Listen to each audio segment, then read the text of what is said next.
early morning of October 7th, 2023, the militant wing of Hamas, which is also a political organization that has governed the Gaza Strip territory since 2007, a few years after Israel withdrew from the area and then blockaded it, leading to accusations from international human rights organizations that Israel still occupies the area, even if not officially. But the militant wing of this Sunni Islamist group Hamas launched a sneak attack in coordination with other Islamist groups, a term that in this context usually, but not always, refers to groups that want to claim territory they can govern in accordance with what they consider to be proper Islamic fashion, usually defined by a fairly extreme interpretation of the religion. This sneak attack was successful in the sense that it caught seemingly everyone off guard, despite the Israeli military's foreknowledge of this possibility. That foreknowledge only becoming public months after the attack, and the possibility of such an attack dismissed by those who could have prepared for it, because it seemed to them to be a sort of pie-in-the-sky aspiration on the part of a group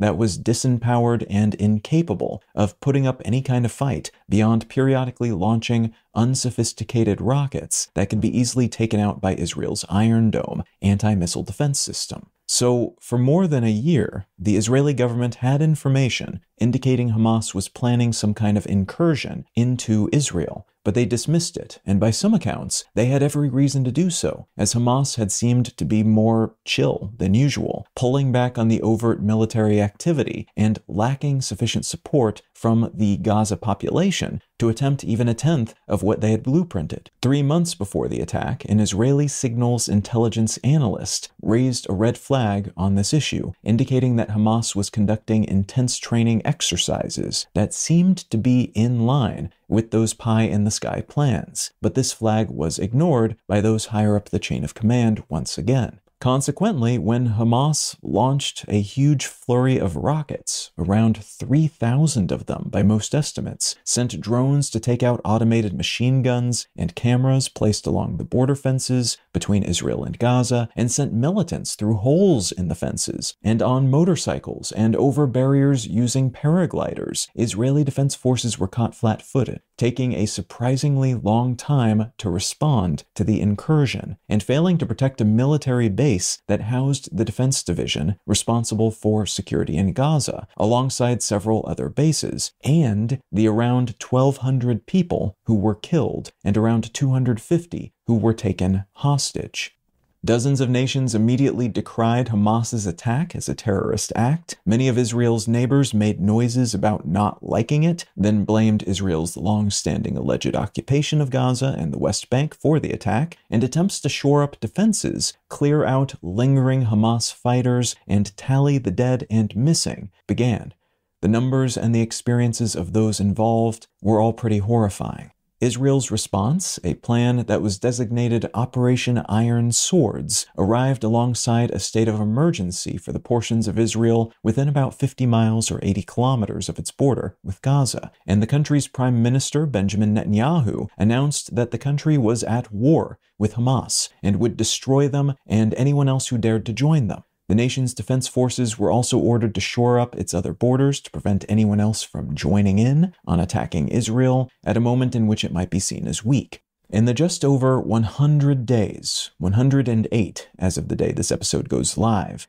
everything has changed or been amplified in the Middle East as a consequence of this conflict. Most immediately, the Gaza Strip has been turned into a wasteland by Israel's counterattack, which involved heavy bombardment of what the Israeli military said were confirmed and potential Hamas hideouts, but which included countless civilian homes and businesses and other bits of infrastructure, and Gaza's population has been herded into public spaces and makeshift tents, the majority of them down at the southern end of the territory, where Israel told them it would be safe, but which has since itself also come under bombardment and ground assault. Something like 25,000 Gazan residents have been confirmed killed by the Palestinian Ministry of Health, 70% of them women and children. Around 8,000 more have been reported missing, and around 61,000 have been officially tallied as injured since the counterattack began. Israel has been accused of all sorts of human rights abuses because of this counterattack, has lost a fair bit of the support it garnered in the early days after Hamas's sneak attack against them, and Netanyahu has faced heightened challenges to his leadership from outside entities but also from Israeli civilians and service people who question his motivations for maintaining the offensive stance that he is still maintaining,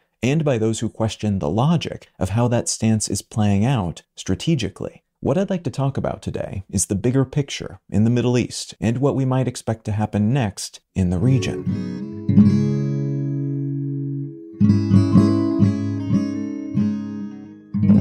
You're listening to Let's Know Things. I'm Colin Wright. Learn more about Let's Know Things, subscribe to receive free email updates, and or become a supporter to receive monthly bonus episodes at letsknowthings.com. The general state of play, as of the day I'm recording this at least, and this is a big collection of fast-moving interconnected stories, so this is all prone to change, and quickly. But the big picture layout right now is this. Israel is run by Prime Minister Netanyahu, who is in the midst of a corruption trial and is facing opposition for his response to Hamas's attack and his alleged human rights violating flattening of Gaza and treatment of Gaza residing Palestinians. And that pushback is coming from Israeli citizens, from within Israel's defense leadership structure, and from a growing number of the country's allies. Israel's biggest and generally most supportive ally, the US, has been sending all sorts of support and throwing out vetoes in Israel's favor as well when international bodies have tried to hold them accountable for some of those alleged human rights violations and when they've tried to push for official ceasefires. But there are reports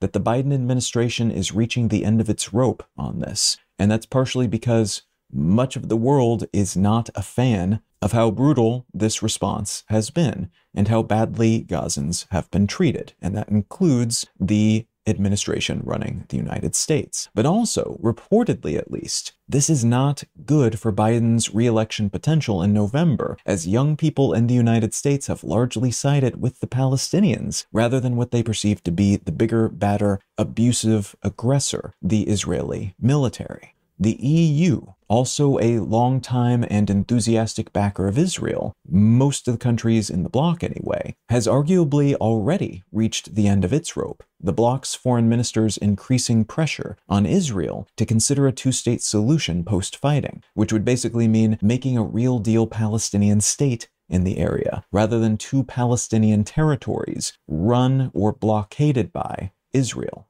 As Netanyahu has recently said, he will not even consider the concept, as it would be bad for Israel's long-term national security. But the majority of influential nations that are providing support for Israel are saying, well, you're probably going to need to do this, so let's think this through. The EU is even calling for consequences for Israel if Netanyahu continues to oppose a two-state solution, the idea being that his stance on the matter is fanning the flames of violence and will continue to stoke them long-term. So some new state of affairs is necessary to change the existing, incredibly tumultuous status quo. The United Nations is even more pointed on this matter than the EU. Those three groups, again, nations and organizations that are typically on Israel's side with pretty much everything, becoming publicly pissed off at Netanyahu's apparent slow walking of this counterattack, his standing in the way of any kind of long-term ceasefire or peacemaking, and his increasingly extremist nationalist language when it comes to the possibility of a Palestinian state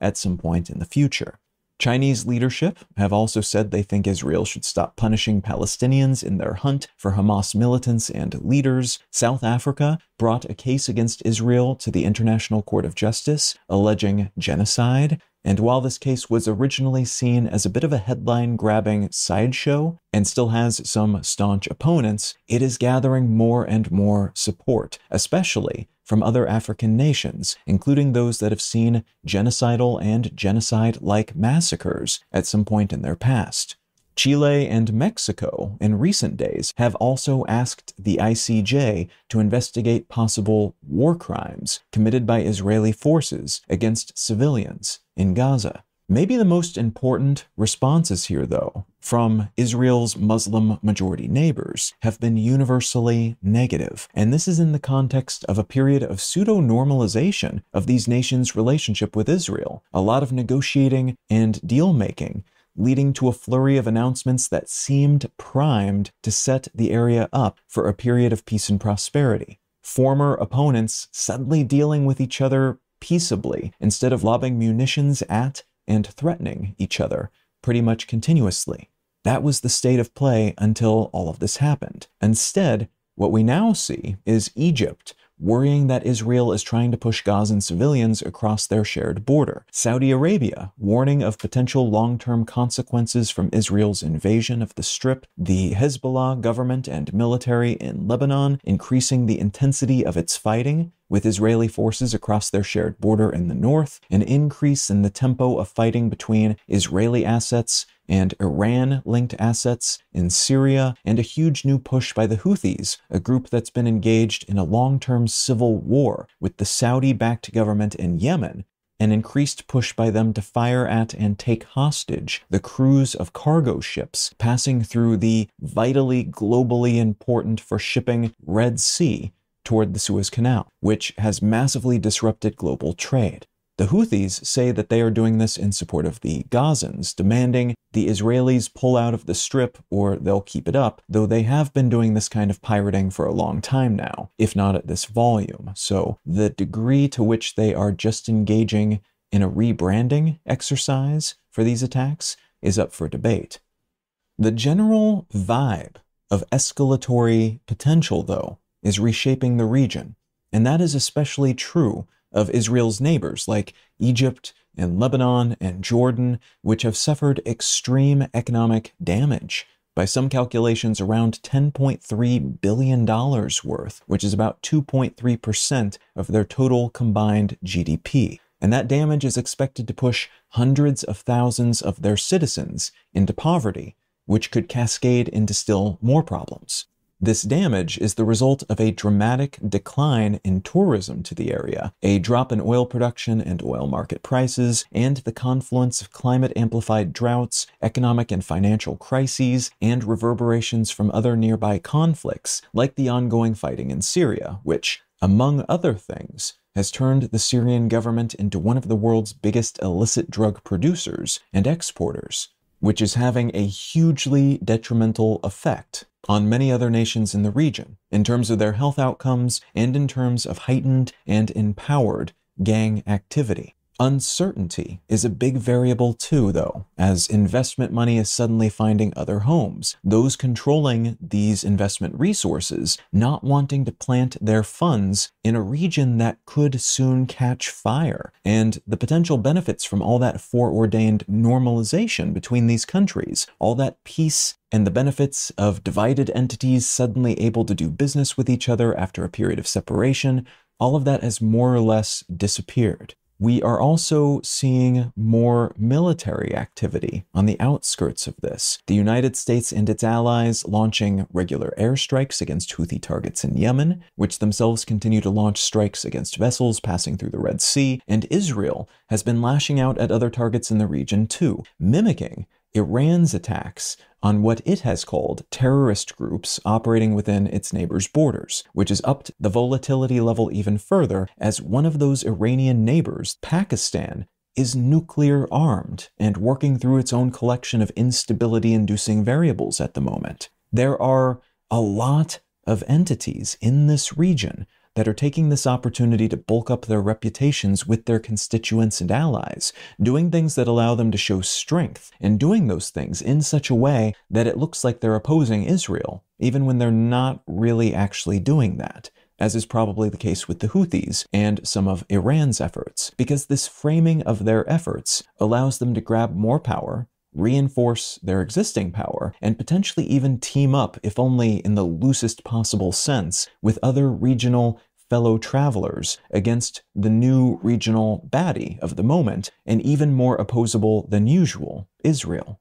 All of which is a lot, but one thing I think we can fairly confidently say at this point is that Iran seems like it's using this opportunity to expand and flex its influence throughout the region, despite the many internal problems it faces right now, mostly by using proxy groups, as it tends to do, to annoy and hurt its various enemies, including but not limited to Israel, the United States, the West in general, and Saudi Arabia and its interests. We are also seeing cracks in the veneer of unity Israel's government and military have promoted following Hamas's sneak attack, people in power coming out against the way things have been handled, and folks on the ground maintaining a steady cadence of protests aimed at multiple facets of how Netanyahu has done things and is continuing to do things, including but not limited to not seeing the sneak attack coming, not prioritizing rescuing hostages, and arguably pushing the region deeper and deeper into a state of war rather than looking for ceasefire options.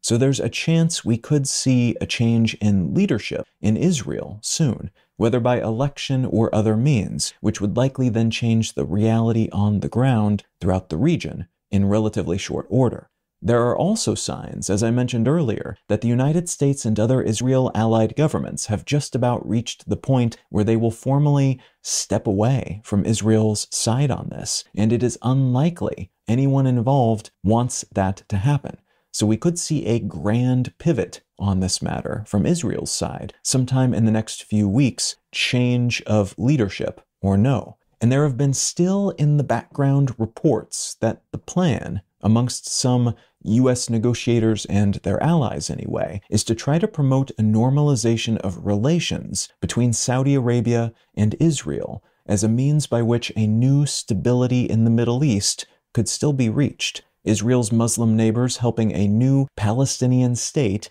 get off the ground, and everyone living together in relative harmony, except for Iran and its allies, which would see their influence substantially reduced by this potential new state of affairs that interweaves a bunch of their enemies. It's anyone's guess as to whether this possibility has any legs, as again, this is still kind of an under-the-radar possibility at this point, and Netanyahu has said with increasing force and clarity that he will not allow a Palestinian state to happen. So, who knows? This may be dead in the water before it's even formally proposed and promoted, but there might be a means by which it actually is rolled out eventually. So this continues to be a central flashpoint and major variable informing a lot of what's happening in the world right now, which is saying something at a moment in which China is increasingly vocal in its intention to take Taiwan by force if necessary, in which Russia is still in the midst of an increasingly long-term invasion of Ukraine, and in which a record number of democratic and pseudo-democratic elections are happening around the world, potentially leading to untold other non-military upsets and changes, further rearranging the pieces on the board, and consequently, maybe, some of those aforementioned alliances and animosities as well.